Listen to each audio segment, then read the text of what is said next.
Welcome to No Broken Legs. I am your host, Evan Belfiore. Joining me on the phone tonight on a pretty nice Friday evening in the fall is Jimmy Champ. Jimmy, how are you doing this evening?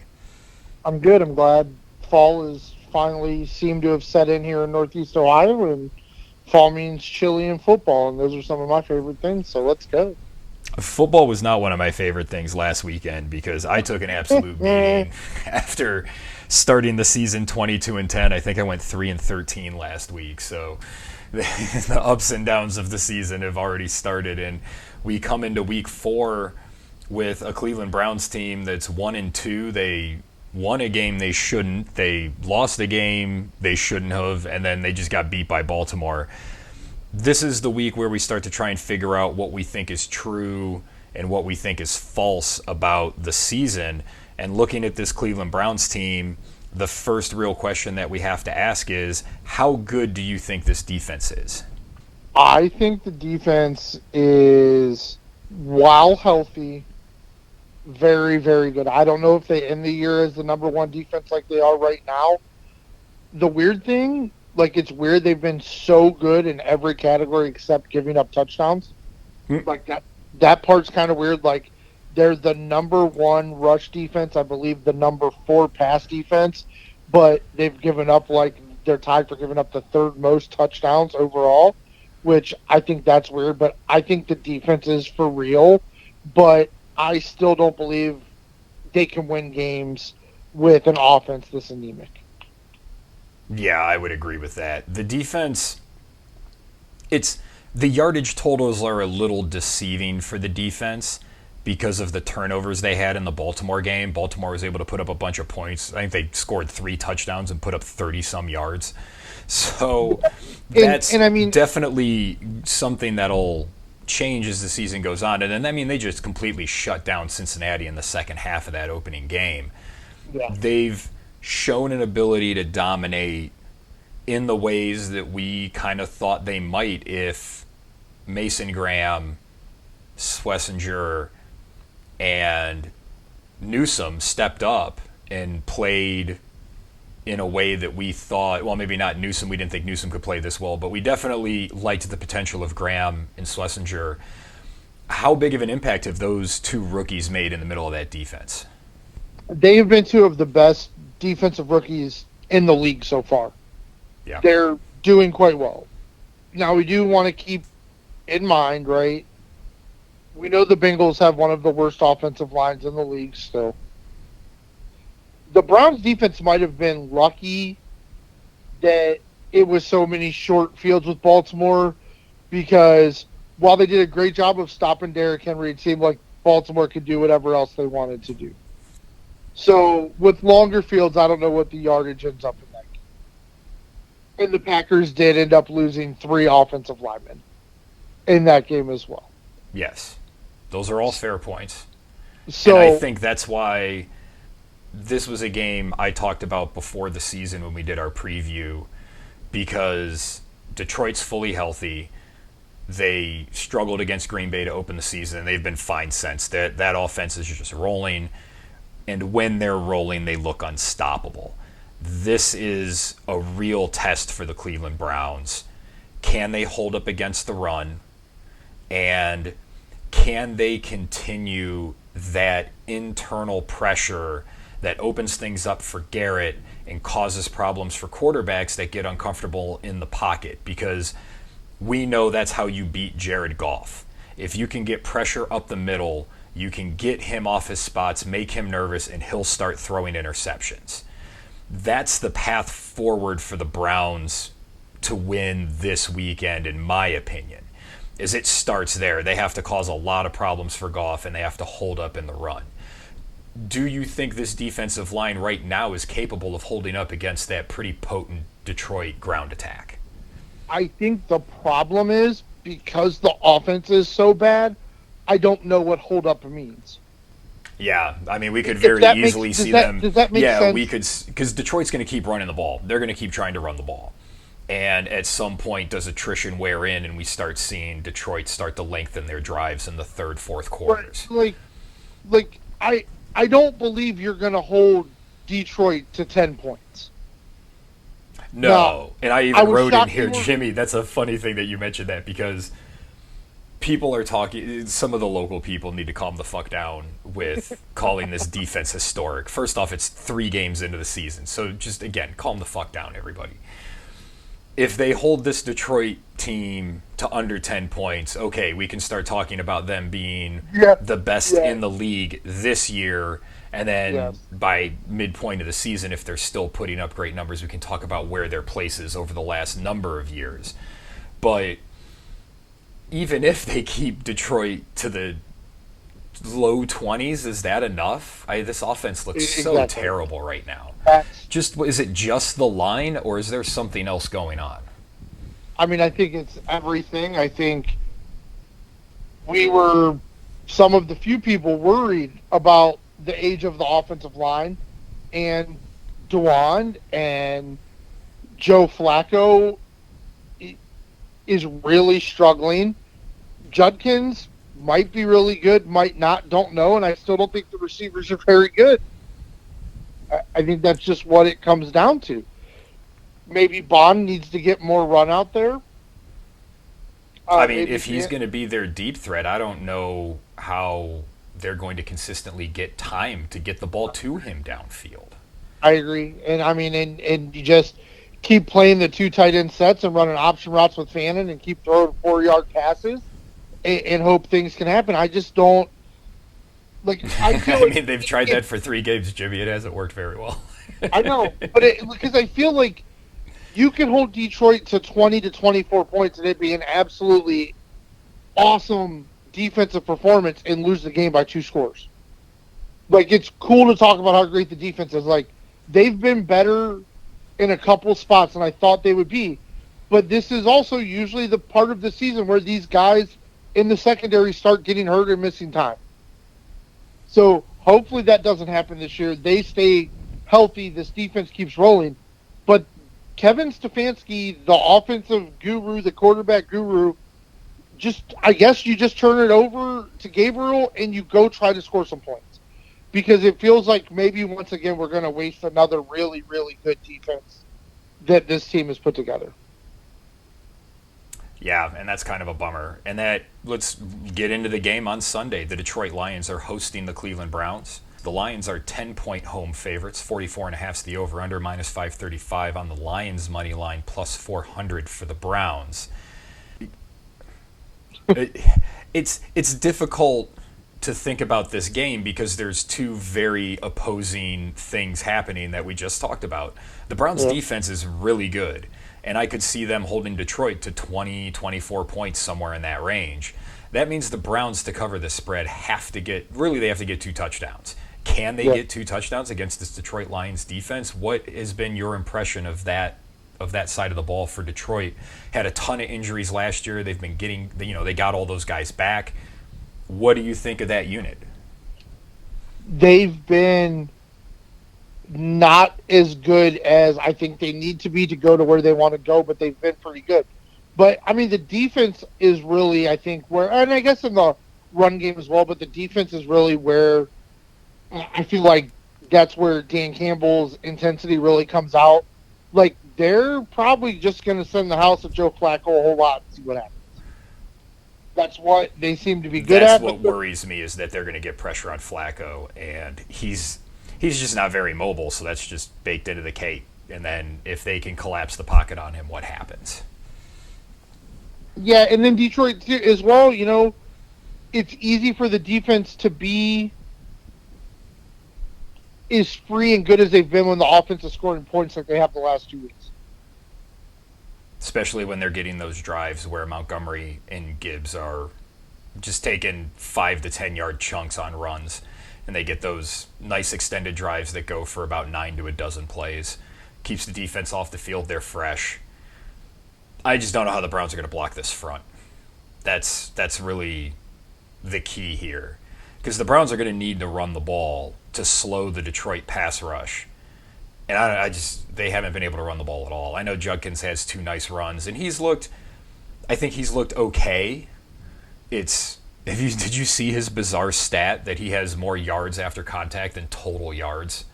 Yeah, it's very weird. So he's clearly showing an ability to break the first tackle and get more when he gets the ball, but if he's going to be consistently getting hit in the backfield 2 yards deep, then I don't know what to make of him as a player. He has had 2 good runs that he's broken. He definitely doesn't have that Nick Chubb breakaway speed, but I mean, who does? Yeah. It's it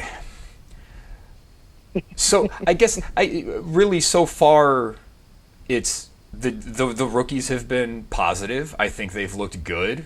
I mean, I don't think much of garbage time touchdowns, but Gabriel came in, he looked competent, he completed passes, they scored a touchdown. That's what if you can't do it then, when are you? You're not going to do it when the bullets are really flying. So I think the rookies have been good, but overall I still think this team stinks. Offensively, yes. Like, I think the offensive unit is, and it starts with the offensive line, but I think it's pretty much all the units. I guess for the running backs, I give them a, not complete grade yet because Judkins is still getting into it. And I think Judkins and Sampson might be a good mix. Yeah. But the wide receivers are still going to have to be better, and you're going to have to get better quarterback play. I mean, that's just I don't that's need just what it is. to see any more of Jerome Ford. Yeah, I would agree with that. I'm done with him. And I will say why I'm holding judgment on the defense. A big part of that is because we've seen this defense look excellent at home and then look very gettable on the road. Yes. And a big part of that is that team really feeds off the home crowd. And you could see Green Bay getting tight as that game kept going. And you could see they were just getting exhausted from the pass rush of the Browns and the intensity of the crowd. It was more work than they wanted to put into that game, and it led to Jordan Love making a really bad mistake. And we'll talk a little bit more about Green Bay coming up. We've seen Jordan Love make those types of mistakes, and credit to the Browns for putting him under siege and forcing him into making one of the worst throws I've seen all year. Although Kyler Murray last night definitely tried to throw some of the worst passes of the season. So yeah. Detroit 10-point favorites here, Jimmy. Which way you going? I'm on Detroit. I don't believe the defense is good enough to carry this super bad offense to wins. If you can hold this offense to under 20 points and get a win, then it becomes a whole nother situation. But I don't see how you hold this offense under 20 points, and I don't necessarily know how you score enough to keep it to 10. I agree with you. I think Detroit wins this game. I think it ends up being higher scoring than people think. I think this might be I think this is going to be the type of season where the Browns, every week, when they lose, it's something different. Week 1, it was the kicker wasn't very good. Week 2, it was the turnovers. And the defense, they couldn't come up with any stops when Baltimore got deep down. They couldn't force any field goals there.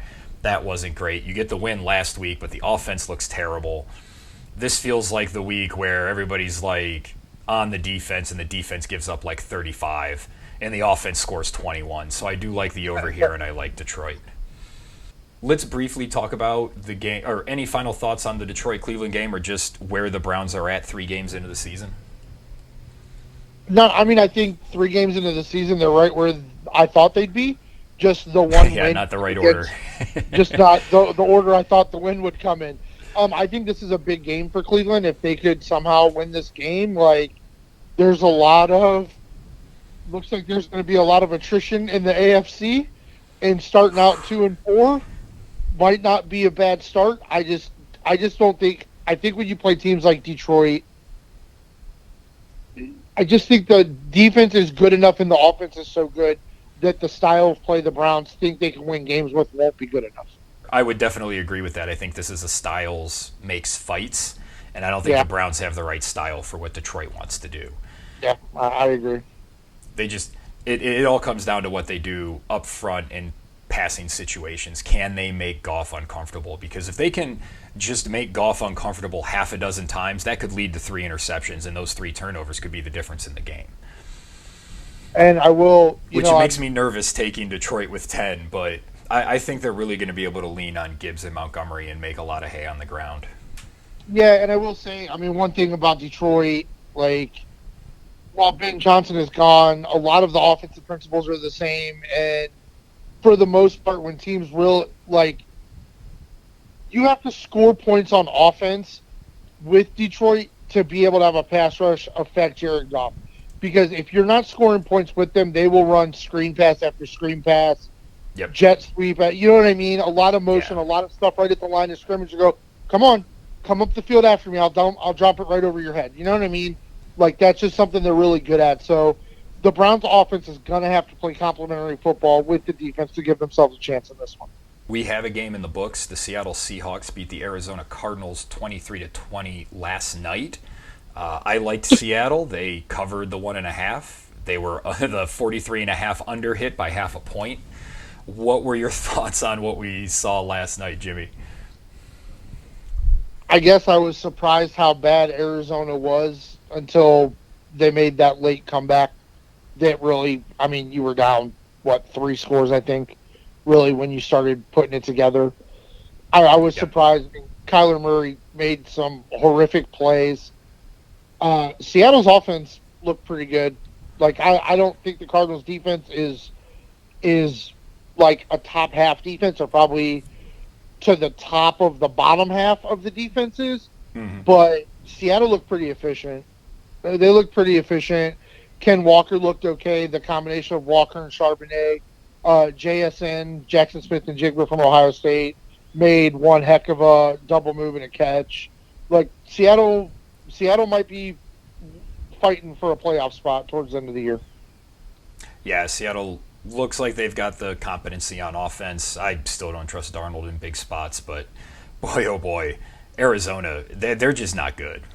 Like, No. they're just not a good football team, and I don't know what's going on with Marvin Harrison. He didn't look right. Kyler Murray threw just 2 really bad interceptions. Well, he threw 1 really bad interception, and then Marvin Harrison just dropped a pass right into the hands of the defender, and there's not a whole lot Murray can do about that. But they were just on the those two were not on the same page most of the night, and I don't know where Kyler Murray's going to go after this season, but he is not going to be in Arizona anymore.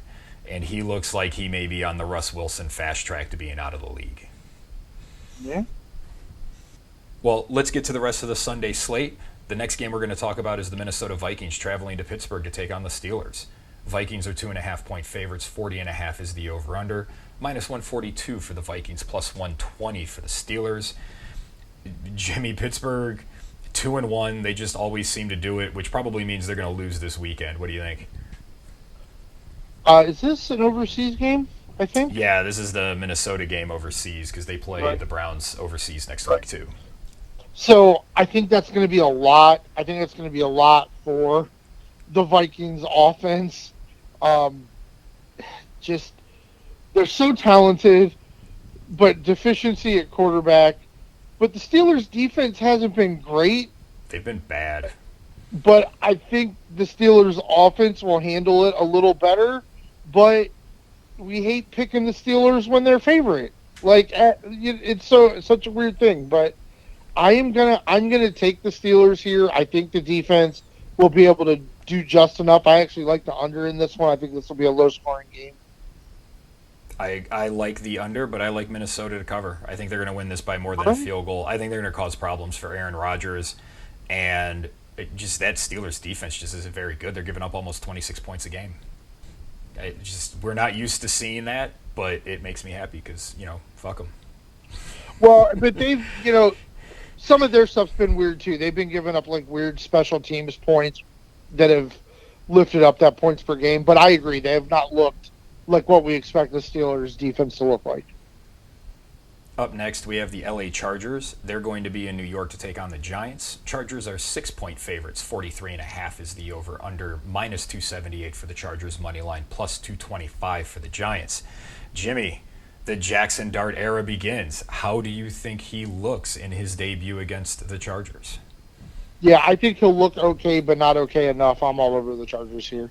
You like the Chargers. I like the Giants here, mostly on the backdoor cover side. No. The Chargers let people back in, cross-country trip. 3-0. This has all the hallmarks of them maybe not looking as good. The Giants aren't winning this game. That I'm mostly sure of. I would be shocked if the Giants win the game, but I think that team plays with a renewed confidence with a quarterback that they actually want to play for. All right.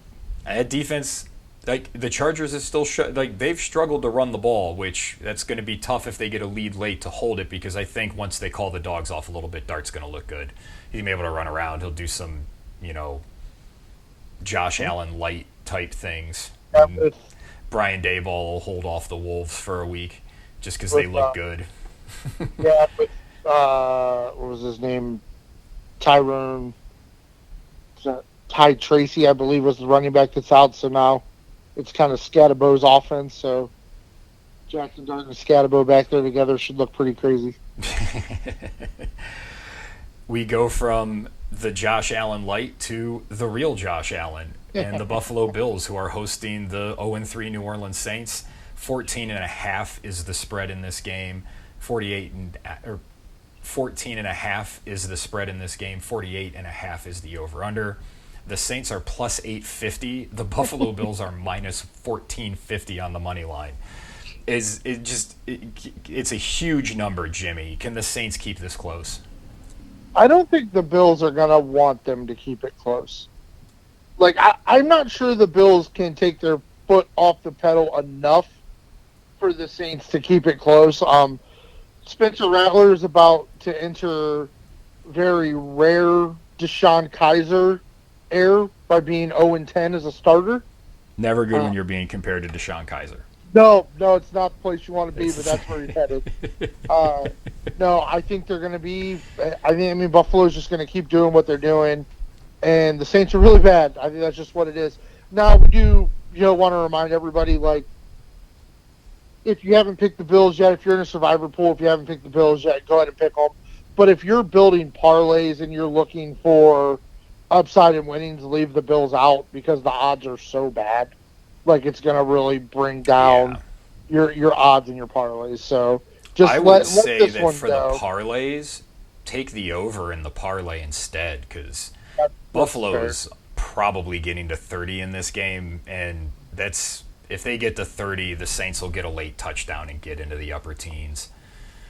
So this reminds me, or what I would like to see out of Buffalo is what we saw. Was that the Miami game where they just sort of, Josh Allen was just in third gear the whole game. He never really had to turn it on, and they just let Cook take over. That is what I would like to see them do in this game, because if they can do that and still cover the spread, which I think they totally can, they did it against Miami, and Miami, for all their faults, is still better than New Orleans. Yeah. So this just seems like an easy win for Buffalo. Yeah, I would agree. Our next game is a big one, Jimmy, in the NFC. The Philadelphia Eagles are traveling to Tampa Bay to take on Baker and the Bucks. Eagles are 3.5-point road favorites. 44.5 is the over/under. Minus 192 for the Eagles. Plus 160 for Tampa Bay. This is the last team that beat a fully healthy Philadelphia Eagles team, Jimmy. What are you expecting from this team? It looks like the Buccaneers are going to get Wirfs back at left tackle, which is going to be a huge help against that Philly front. I still don't think Philly has looked necessarily great, and I believe Baker's going to punch and kick and claw and gouge eyeballs and pull hairs, and if they lose, it'll only be by a field goal, so give me the Bucs all day here. I concur with everything you just said. I don't know if they can win it, but I think they cover. As much as I love the odds, I'll probably stay away from the money line. Yeah, they're like really want you to take Like, the Buccaneers money line at plus 160. Like, we all have seen how good Tampa Bay's been, and for a team to be that good to have that big of a number on a money line really does feel like saying, come on, take Tampa. Come on, take them to win. Go ahead. Like, so I'll probably stay away from the money line, but I just don't see them losing a game by more than a field goal right now. And I do love we've talked about it briefly. I hated that it was a big part of why I thought they would be able to win in the Super Bowl. Like, I am not a fan of the tush push. just because they commit like 10 penalties every time they run it and none of them get called. which is my biggest problem with it. Like, Yeah. we grew up in a world where you couldn't push a player from behind, and we have teams losing games because they're getting flagged for leverage. Yeah, and then the Eagles have 5 guys lined up in the neutral zone, and 3 of their linemen are jumping early. But those are things that I don't understand. Like that, you're the ref. You're looking right down the line. Those things should be very obvious that a player is over the football when they should be behind it, and that's just on the refs. Like they gotta fucking throw the flag. It's all very weird. But I love, we've always talked about it, and something we've talked about, and I think it's another thing me and you were on the cutting edge of when we saw defenses were starting to prepare. Now, obviously, NFC defenses don't do quite as good of a job. But when defenses were starting to prepare to play Patrick Mahomes, Lamar Jackson, and Josh Allen, it made them substantially better against every other quarterback as well. Absolutely. And we see that it usually takes the defensive coaches a little while, but they usually figure something out. And I love Tampa Bay. I don't know, how much you follow Tampa Bay in the preseason, but they had one of the largest human beings I've ever seen. Oh, yeah. Come into camp. They said, dude, you got to lose weight to play. He didn't lose enough weight. They cut him. They re-signed him this week specifically to try to stop the tush push. And I love that. I love a team said, you know what? We're going to bring in a monster, put him over the nose and say, hey, if you can push him over, good luck. So I'm it's the first time I'm going to be excited to watch the tush push in a while because I want to see what it looks like in the middle. I don't know how well the big guy can get down, but we'll see. We'll see what it looks like. But I'm excited. We are absolutely pro Baker over here at No Broken Legs. And I think right now, if this game came down to last drive, you need the quarterback to win the game, I think most people would take Baker Mayfield over Jalen Hurts. So I'm very curious to see how the end of this game plays out. 3 weeks in a row, 3 game-winning drives. I love that 3. It makes me happy because it gives you the cover of Tampa Bay taking a 1-2 point lead or tying it late and then Philly getting a field goal to win it. That's nice. And another big thing in this game, the winner has the inside track on home field advantage throughout the playoffs, that number 1 seed. They'll be 4-0, and the only other undefeated team in the NFC is San Francisco, who has a whole mess of problems that we'll talk about here in a little bit. Another team that has a whole mess of problems is the Houston Texans. They are home and taking on the Tennessee Titans. The Texans are 7-point favorites. The over/under sits at 39.5, minus 440 for Houston, plus 340 for Tennessee. I don't want to take Tennessee. I don't want to take Houston. Both of these teams look like an absolute mess. I'll go with Houston one more time because Tennessee just looks like they can't do anything correctly. They're just watching them in person at the Winking Lizard on Sunday. I was overwhelmed with how bad their offense looks. Yeah, and that's not what you want. So, I talked a lot about the Texans game last week, and I was shocked at how bad the offense was. Now, I will say, if that's Nico Collins' only fumble on the year, I wouldn't be surprised. And they were going to go down and win the game on that drive. I felt that was just the way the momentum was. And Nico loses the fumble. So that was rough for Houston. Their offensive coordinator is going through some quick growing pains. They don't seem to want to try to run the ball. C.J. Stroud doesn't seem to trust whatever he's looking at. He's made some really poor passes the last couple of weeks. The Texans' defense has still been elite. They've given up very few points. A lot of points they've given up have been on short fields.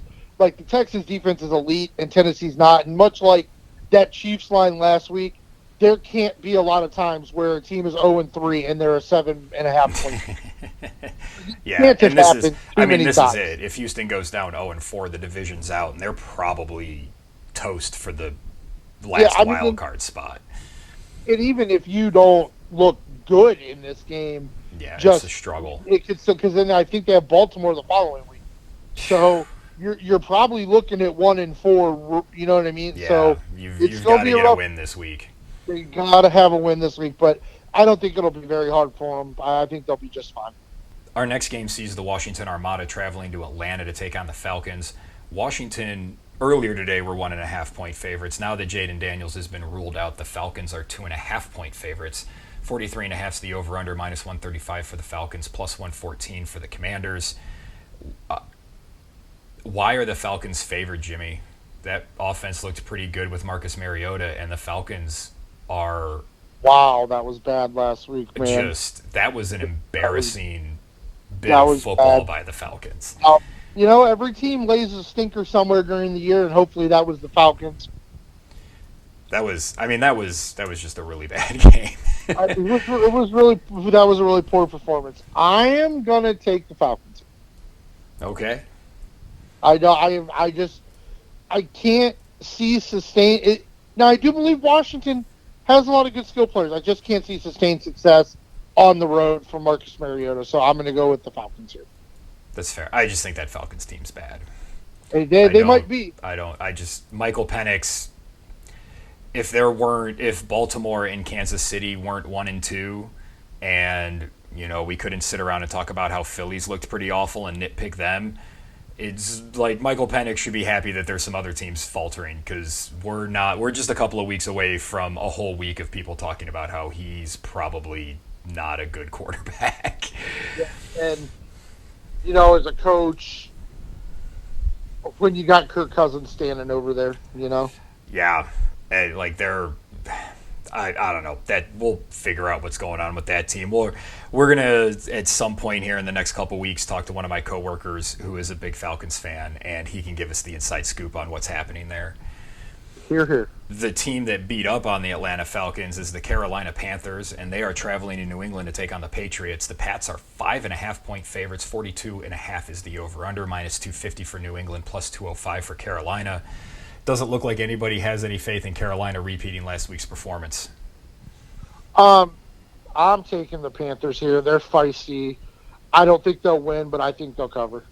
I'm with you. I'm already second-guessing my New England playoff pick. The lack of talent that they have on offense is jarring.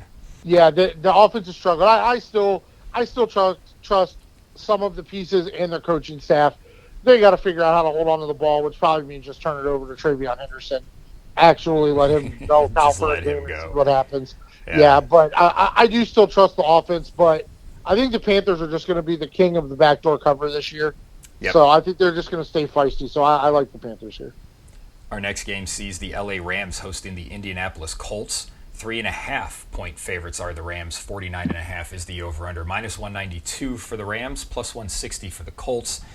I said before the season I flirted with the Colts being a feisty, maybe 9-10 win team, and they look every bit of that right now. Do you think that continues in LA against a really, really good Rams team that's got to be kicking themselves in the teeth for just how they blew that Philly game? Yeah, that had to be rough. No, I don't think that. I think the Colts are graduating from the children's table to the adult table this week, and I think everybody will be reminded of what Daniel Jones looks like against a competent team. I'm all over the Rams here. I am too. Although, if Indianapolis does win this game, or if they keep it close and Daniel Jones looks good, that's going to be a big sign that I need to change my direction and how I think about this Colts team. Yep, I would agree. I won't like it, but it's just what you see on the field is what you see on the field, and you have to react to that at some point. Yeah, this would be the point. Because they played three bad teams, so I know, okay, Denver's not bad, but I think Denver's pretty mediocre. No, I think Denver's bad. I don't think you have to change that. Denver's bad. But Denver's bad. Yeah. Up next, the San Francisco 49ers, who I don't know who their quarterback's going to be, but they're hosting the Jacksonville Jaguars. 3.5-point favorites are the Niners. 46.5 is the over-under. Minus 192 for the Niners. Plus 160 for the Jags. Maybe we see Brock Purdy. Probably going to see Mac Jones. Is that Jacksonville line good enough to hold up against what Kyle Shanahan's going to want to do against them? No, I watched, and I had told you how important I thought that Texans game was last week. I watched every painstaking snap of that game. Yeah. And Jacksonville is really bad. Jacksonville has an elite pass rusher, and I believe that's all Jacksonville really has. Well, I really believe that. Like, Trevor Lawrence didn't look any better than C.J. Stroud. They both looked horrible. The offense, the receivers are dropping passes left and right. I think San Francisco will handle this game easily. I'm with you. I don't think the Jags are good, and I think Trevor Lawrence is about to play his way out of Jacksonville. We've reached the point now where it's been so long since he showed us good football that it's just that big stretch that he had is now the outlier. It's not the, he was this and then he got hurt and he came back and he was pretty good and then he got hurt. It's like, no, he's been bad for more than a season now. Yeah. Up next, the Kansas City Chiefs hosting the Baltimore Ravens. The Ravens are 2.5-point favorites on the road. 48.5 is the over-under, -148 for Baltimore, +124 for Kansas City. Jimmy, this is a game I'm going to be completely fascinated by. I have a ton of questions that I'll get answers to. But overall, Kansas City at home, underdogs, Patrick Mahomes, I'm just always betting that. So I'm taking the Chiefs. Yeah, I'm good with it. It appears the Ravens have a little bit of a problem holding on to the football late in games when they really need to. Like, it's really a weird thing. It's a weird thing, not something you'd expect to see. I think Derrick Henry has had a very pedestrian start to the season, not looking really good. I'm with you. I'm going to take the Chiefs here, but this is more a game I just want to watch and see which one of these units gets right, because the Chiefs' offense has been pretty bad, been pretty frustrating. I believe they are getting Xavier Worthy back. I don't know how much of a difference it'll make. Well, their problem offensively is they have no balance because they can't run the ball. And right now, Baltimore hasn't shown that they can stop it. So that's one of the things I want to see in this game is Kansas City going to try to run the ball, and when they do, what does that look like? I would like to thank all of you for joining us and listening to us make these picks. Was a rough week last week. Try and bounce back this week and make some actual money. For Jimmy Champ, I am Evan Belfiore. Thank you for listening to No Broken Legs.